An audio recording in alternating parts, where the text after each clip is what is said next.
In a world dominated by noise, social media posts, constant conversations, and the ever-spinning wheel of opinions, there lies an often overlooked virtue: silence. Not the awkward kind, nor the passive suppression of truth, but the intentional, composed silence that shields your peace and builds your inner strength. Imagine for a moment that every problem you have is like a flame. Some are small flickers, others burning infernos. Now picture how many people you hand that flame to every time you speak of it. Not everyone is equipped to carry that fire. Some will let it die out through indifference. Others will fan it into a bigger blaze, and a few might burn you with it. But when you choose to contain that fire, to observe it, reflect on it, and learn from it, you become the blacksmith of your own resilience. That's the kind of silence we're talking about. Controlled, powerful, transformative. There's a deceptive belief that talking always leads to healing. It can, but only when shared with the right person, in the right state of mind, with the right intent. Too often, we share problems not to solve them, but to escape them, seeking sympathy over solutions. In doing so, we dilute our strength. We hand over the steering wheel of our emotional state to someone else. What we forget is that most people are fighting their own invisible wars. Your story might inspire a few, but for many, it becomes gossip, judgment, or just background noise in their busy lives. And here's the truth. Your peace is too precious to be gambled in that way. The art of silence isn't about pretending everything is fine. It's about learning to speak to yourself first, to look inward, ask the hard questions, and make decisions without broadcasting your pain to an unqualified audience. This doesn't mean you bottle everything up forever. It means you filter your audience, you prioritize your healing, and you treat your emotions with the dignity they deserve. Think of your mind as a sacred temple not everyone gets to enter. There's beauty in letting your problems mature internally before exposing them to the winds of the world. When you work through pain privately, you often emerge not only healed, but also evolved. It gives you the space to understand what the problem really was, to distinguish between emotion and fact, and to act with clarity instead of chaos. This kind of discipline doesn't make you distant. It makes you deliberate. You become a person who doesn't react to every storm because you've learned to build shelter inside your soul dock, to understand the value of restraint in the face of adversity. We turn to a real story from one of the most polarizing yet undeniably resilient figures of our time, Donald J. Trump. Long before he entered politics or stood at the helm of the Oval Office, Trump was fighting a war of survival, not against political rivals or media narratives, but against financial collapse. The year was 1991. The flamboyant billionaire, known for his gold-plated lifestyle and larger-than-life ego, was facing a grim truth. His empire was on the brink of ruin. Real estate was crumbling, debts were mounting, and banks were circling like vultures. Trump, who had once been celebrated as the golden boy of New York real estate, was over $900 million in personal debt and billions in business liabilities. Many thought he was finished. But here's where the story becomes extraordinary, not just because he bounced back, but because of how he handled it. Trump didn't go public with despair. He didn't pour his troubles into interviews or beg the world for empathy. While the media speculated and critics celebrated what they believed was his fall, Trump chose to remain quiet. He didn't let the world see the full weight of the crisis he was carrying. Privately, he was in deep negotiations with over 70 banks. Behind closed doors, he was working tirelessly with his accountants and legal teams to restructure debt, protect key assets, and keep his name from crumbling along with the towers he had built.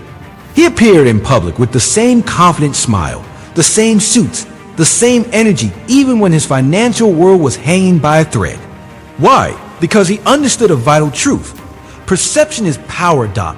Had he gone on national television to lament his troubles or publicly displayed defeat, he would have lost the one thing that mattered most in business: confidence. In high-stakes environments, when people sense fear, they back off. But if you can hold your ground in silence, if you can keep your problems to yourself while quietly working the angles behind the scenes, you can buy yourself the one thing most people waste time. Trump used that time. He sold assets he didn't need, negotiated lower interest rates, and personally convinced lenders that betting on him was still worth it. He knew that once you admit you're drowning, others stop trying to throw you a rope, they just watch you sink. But if you act like you're still swimming, they may help you reach the shore. Of course, critics might argue that Trump's pride or image management was at play. But the deeper takeaway is this: he embodied the principle of composure under pressure. Silence wasn't cowardice. It was strategy. By keeping his problems private, he preserved not just his business brand, but his mental clarity. He avoided the trap of becoming a public spectacle of pity, which can often make recovery harder. Instead, he built a firewall between his inner chaos and the outer world, and that decision allowed him to navigate one of the worst financial downturns of his life. Within a few years, not only was he back, but his brand was stronger than before. The Trump name, once synonymous with flashy debt, was now again linked to resilience, reinvention, and comeback. This isn't about politics or personality. Whether you admire or dislike Donald Trump, the lesson is universal. Strength isn't always loud. Sometimes, the most powerful act of leadership is how you lead yourself through your darkest hours. Trump chose to endure in silence, and that silence gave him the mental space to think clearly, to plan methodically, and to return fiercely. The next time you feel tempted to vent every stressor or problem to the world, remember this: not everyone needs to know your struggle. Your healing, your comeback, your breakthrough, it all begins in the quiet. The world sees your outcome, not your inner war. So let your silence be your shield and your strategy. Because sometimes the only way to rise again is to go inward first. In the final analysis, silence is not merely an absence of words. It is a presence of mind. It is a conscious decision to protect your peace, preserve your power, and reclaim control over your emotional life. We often confuse communication with healing, assuming that every wound needs to be spoken aloud to be soothed. But healing isn't always about disclosure. It's about discipline. Not every storm inside you is meant to be broadcast. Not every emotion deserves an audience. By choosing when and how to express yourself, you create a sacred space where thoughts can mature, pain can evolve into wisdom, and confusion can transform into clarity. Silence, in this sense, is not suppression. It's elevation. It's what gives you room to reflect before reacting, to understand before explaining, and to solve before involving others. When you speak too soon, you run the risk of defining a temporary emotion as a permanent identity. You allow others to shape the narrative of your struggle before you've understood it yourself. This premature vulnerability can lead to misjudgment, criticism, or even exploitation. People, even well-meaning ones, see your struggle through the lens of their own biases and limitations. That's why there's power in letting your emotions breathe in private. Write them down. Sit with them. Walk through them mentally. In doing so, you'll discover that many problems shrink in the presence of time and reflection.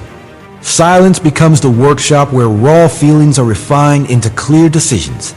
And when you finally do speak, if you choose to, you do so not from a place of confusion, but from calm authority. Silence also creates a boundary.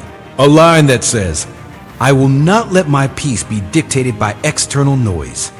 In a world of instant messaging, constant commentary, and relentless pressure to share, keeping your problems to yourself becomes a form of rebellion. It's a statement of sovereignty over your mind and your life. You're no longer a puppet dancing to the reactions of others. You're a master of your own emotional space. And in that space, real growth happens. You begin to separate what truly matters from what merely passes through your mind like a storm cloud. You stop reacting to every disturbance, every opinion, every fluctuation in circumstance. You become stable, rooted, unshakable. Let's be clear. Silence doesn't mean isolation. It doesn't mean refusing help when needed. But it does mean understanding the difference between intentional sharing and emotional leakage. It means asking yourself, why am I sharing this, before opening up? Is it to gain clarity or just comfort?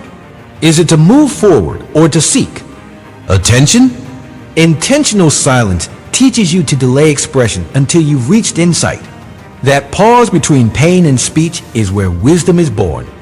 And wisdom is what ultimately protects your peace. People may come and go.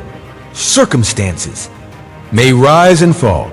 But when you've mastered the art of self-containment, no external chaos can destroy your internal calm. If you look at the most successful, balanced, and centered individuals, be it in business, art, leadership, or even family life, you'll notice they all share one skill: emotional discipline. They know when to speak and when to stay silent.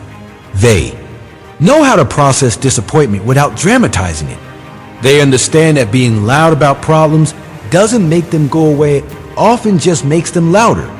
Instead, they work in the shadows, build in silence, and then emerge with results. The world doesn't see the nights they spent thinking, the mornings they started with quiet intention, or the tears they wiped away alone. It only sees the outcome. And that's what gives them power, the ability to carry burdens with grace and navigate chaos with composure. You don't have to be a celebrity, a mogul, or a president to practice this. Every single person has access to this strength. Start by observing yourself. Notice the moments when you feel an urge to vent. Pause. Ask yourself, will this solve anything? If the answer is no, choose silence. Choose a journal. Choose a walk. Choose prayer or meditation. Gradually, you'll feel a shift. Your emotions will stop controlling you, and you'll begin controlling them. People around you will notice too. They'll see a quiet confidence in you, a depth that doesn't need constant validation. And in that space, you'll build trust. Not just from others, but more importantly, from yourself. There will still be times when you need support, and that's okay. But let that support be strategic. Speak to those who've earned your vulnerability, those who listen to understand, not to respond. Share after you've reflected, not while you're drowning. Let your words come from a place of insight, not impulse. Remember, your peace is your responsibility. And every time you choose silence over noise, discipline over reaction, and privacy over exposure, you become the guardian of your own serenity. In the end, the greatest battles are not fought in courtrooms, war zones, or boardrooms. They are fought silently within the mind. They are won by those who master their internal narrative. Donald Trump's financial crisis didn't destroy him because he didn't let it define him publicly. He worked quietly, strategically, and emerged stronger. You too have the same opportunity every day. Choose quiet strength. Choose thoughtful action. Choose peace over drama. And watch how life responds to your silence with clarity, control, and lasting transformation.